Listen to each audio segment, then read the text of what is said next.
The emphasis here is not on punishment. The aim is to rehabilitate its young residents within the confines of a secure setting and to prepare them for release. Yes, you get the media stories, don't you, about, you know, their holiday camps, they have playstations. But the law in this country says that the deprivation of your liberty is the punishment, not something extra we do once you're inside, but actually being deprived of your liberty is the punishment. And I think, you know, an expectation that then people are going to be in chains and live on bread and water is perhaps wrong. It costs about £215,000 a year to keep a child in a home like this.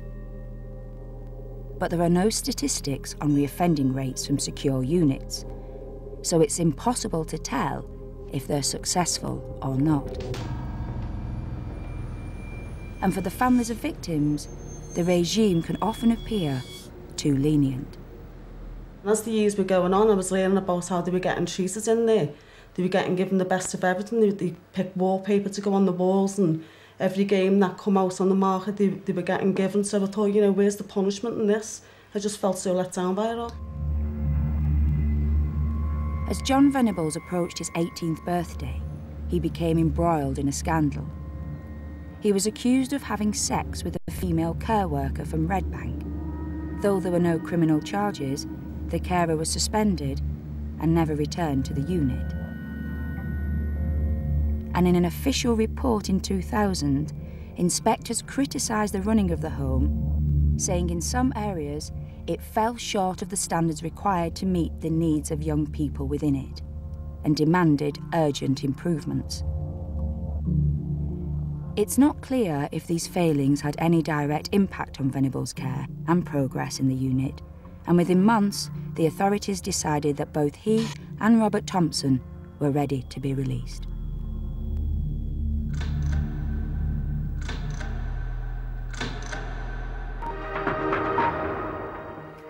Good evening. The killers of James Bulger are to be freed. 8 years after they were jailed, the Home Secretary announced that John Venables and Robert Thompson will be released on what's known as a life licence. They'll be under supervision for the rest of their lives and could be rearrested at any time if they're thought to be a risk to the public. An official report drawn up by health professionals directly involved in their care said both had made exceptional progress. They'd never been violent, had worked hard at their studies, and had considerable achievements to their credit. The risk of them reoffending, the experts said, was low. Albert Kirby disagreed. John Venables had no experience of life as a teenager and as a young adult outside. I think when you look at what we've learned, it raises big questions as to whether it was a matter that John Venables will be released or whether he should actually be retained in custody, but perhaps in some other location. And I think that's a key part that we've learned looking at the whole aspects of secure units. So I seriously question the assessments that were made that he was ready to make that transition at 18 years of age. This the first sign of outrage in Liverpool, a convoy of lorries passing James Bulger's grave at the lead his mother Denise. In a statement, she said the killers were evil and shouldn't have been released. I just felt so let down. I thought, you know, why are they getting released after what they've done? You know, that they should be spending more time. They should go on to an adult prison, not getting released. It's too early to release them. I thought, no, this is not right. And I thought, you know what? I'm going to bide my time because one day one of them are going to end up, or both of them are going to end up back in an adult prison because they are going to reoffend.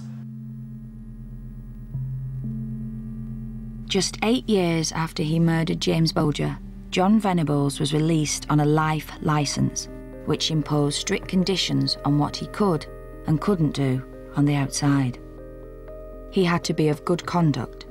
He was forbidden from contacting the family of James Bulger and from going back to Merseyside without permission.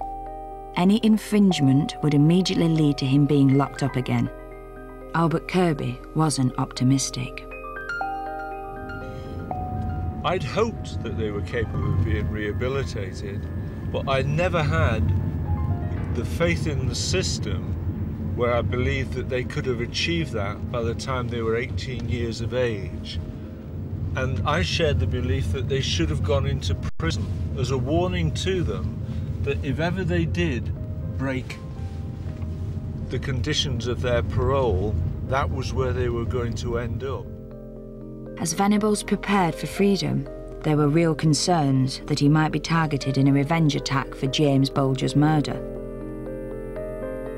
So he was given a secret new identity, which the media were expressly forbidden to reveal.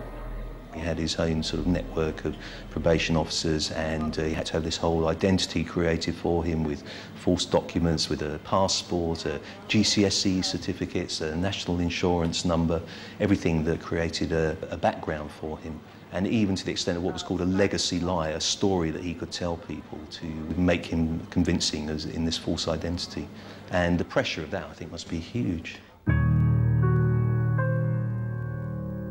It must be really difficult to actually have to have a new identity. As an 18, 19-year-old, striking out on your own for the first time, also having that big secret hanging over you, I would imagine makes it more stressful.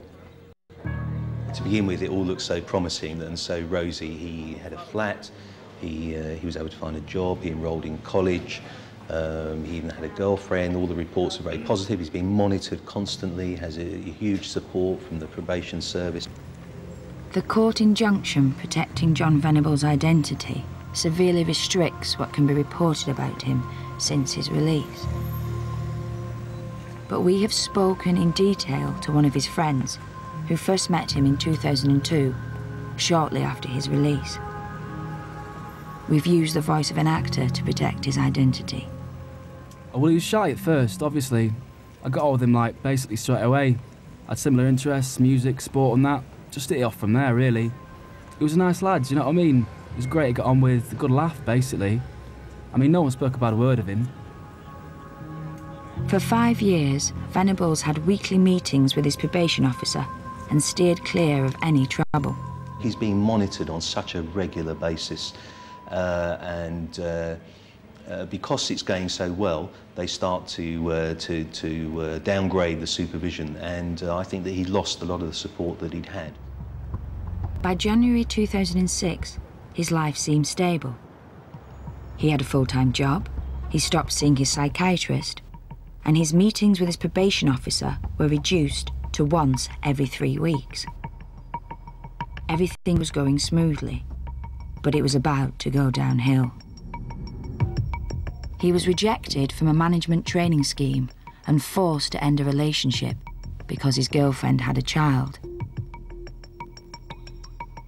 In 2008, at the age of 26, he was again in trouble with the police. He's arrested for a scuffle outside a nightclub, and in fact the charges are dropped, and then shortly after that he's arrested for possession of a small amount of cocaine. Later admits that he's been using cocaine quite regularly and also taking this drug Meow Meow, this drug mephedrone. His friends also witnessed his developing drug habit. He started off with tablets, if I remember rightly, and then he'd be into poppers as well. And then weeks, months down the line, he was into cocaine and all that stuff. It was like an addiction in the end. Got it out, lined it up, taken it before, and then after work, he'd go home, do another one before he went out on a night out. And I was like, why are you doing that? And he goes, basically, mate, it blocks out things sometimes I just don't want to think about.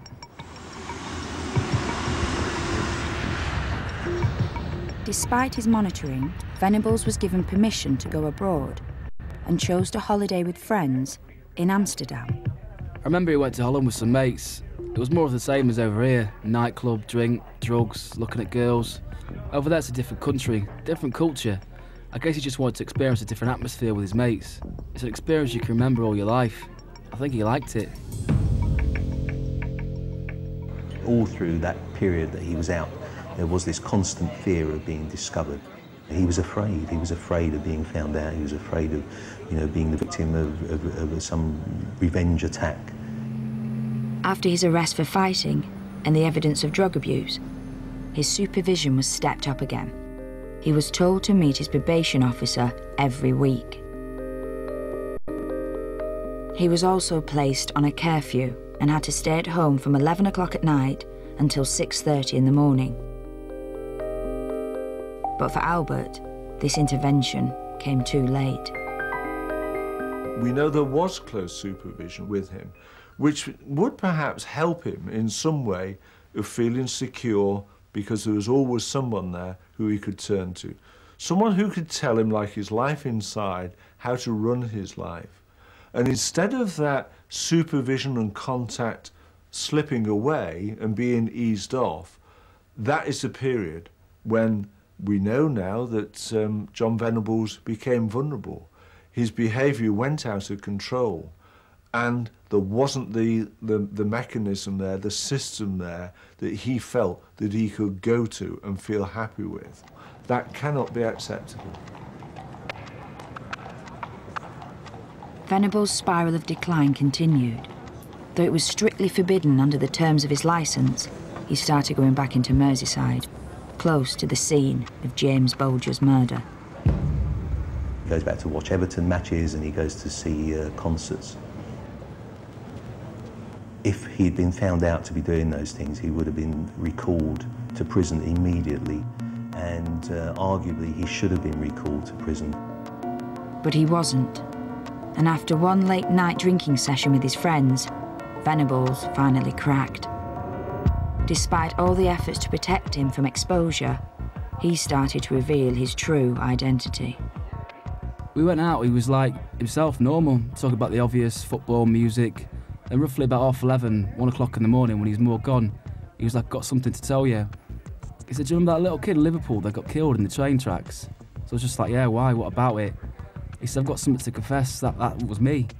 I said, "Behave yourself." And he just goes, "Yeah, all right," but for some reason that stuck in my mind.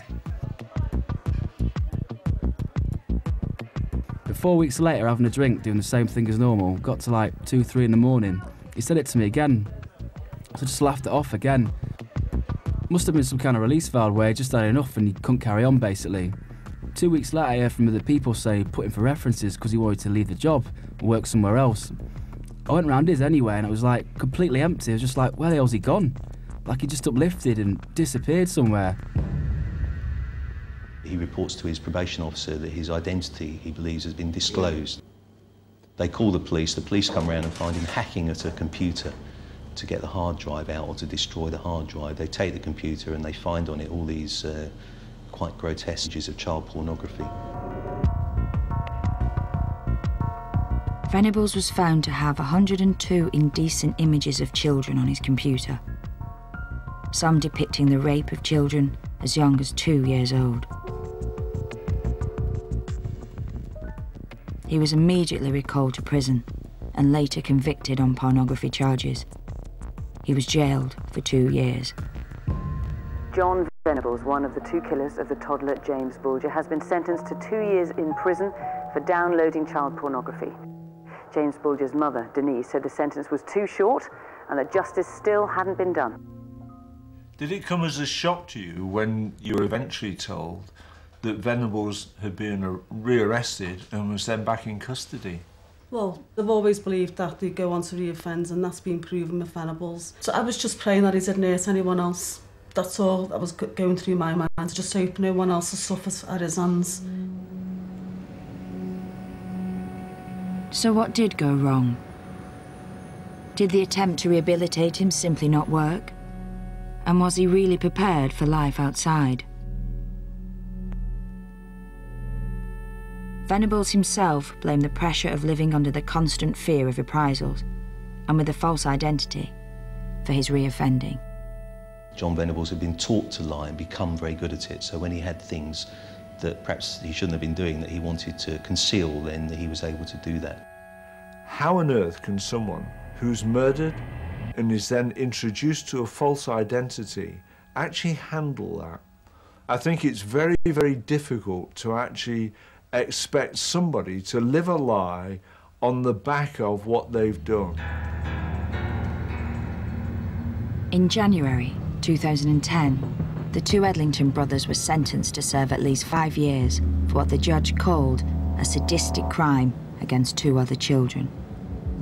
They're now going through the same system of rehabilitation as the one that some believed failed John Venables. But with one major difference. As they have never been publicly named, they won't need new identities when they are eventually released.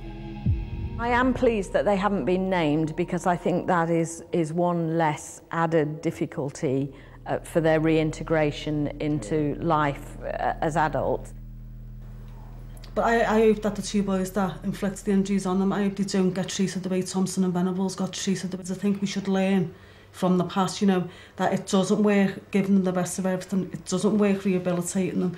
It doesn't work spending a lot of money on them. In many parts of the United States, the authorities share Denise Fergus's scepticism about the value of rehabilitation. Here, the focus is on long-term punishment. In August 1993, just 6 months after the murder of James Bulger, a similar case shook America. 13-year-old Eric Smith was accused of killing and abusing 4-year-old Derek Roby. All rise. County Court is now in session. The Honorable Donald G. Purple Jr. presiding. He was about that tall. He weighed 40 pounds. He lived 4 years and 10 months. And that person killed him. Eric Smith choked and battered the young life out of Derek Roby. That day, Derek had left his house to play at a sports field 200 yards away. He was never seen alive again. So you find the defendant guilty of murder in the second degree? Yes. Is that unanimous? Yes. You may be seated. Take the young man in custody. The 13-year-old was jailed for a minimum of 9 years, but a maximum of life. Eric Smith spent 8 years in juvenile detention. But then, instead of being freed, he was transferred to a high-security adult prison, and he's still there today, 18 years after committing the crime. Derek Roby's family insist he shouldn't be freed. I know I killed Derek, and you know, like I said before, I'm sorry for it. I am. And there's not a day that goes by in some way, shape, or form that I'm like forced to remember what I did. Regardless of what labels they give me, doesn't mean that that's what I am. You can label me a monster, a cold-blooded killer, a demon child, Satan incarnate. I don't care what the name you give me. Doesn't mean that that's who I am. Since 2002, Eric Smith has appealed 4 times to the parole board to be released. Each time, it was rejected. There is no guarantee he will ever be released. John Venables could be back on the streets as early as July 2011, though it will be up to the parole board to decide if he's ready. He will remain on a life licence, and his name will be added to the sex offenders register.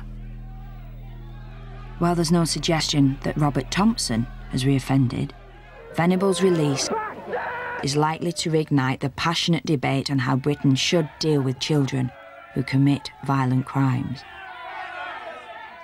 What do we want to do with these children who do commit very serious offences?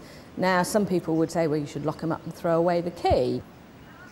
But if we believe that adults can be rehabilitated, surely we have to believe it for children. Surely we have to believe that children who do something awful at a very young age, at the beginning of their development, with the right treatment, can be helped to develop in a way that will make sure they never do anything like that again.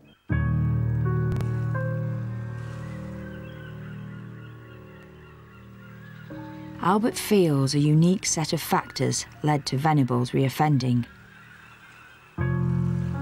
Some created by the system itself. You can never have a system that's 100% perfect.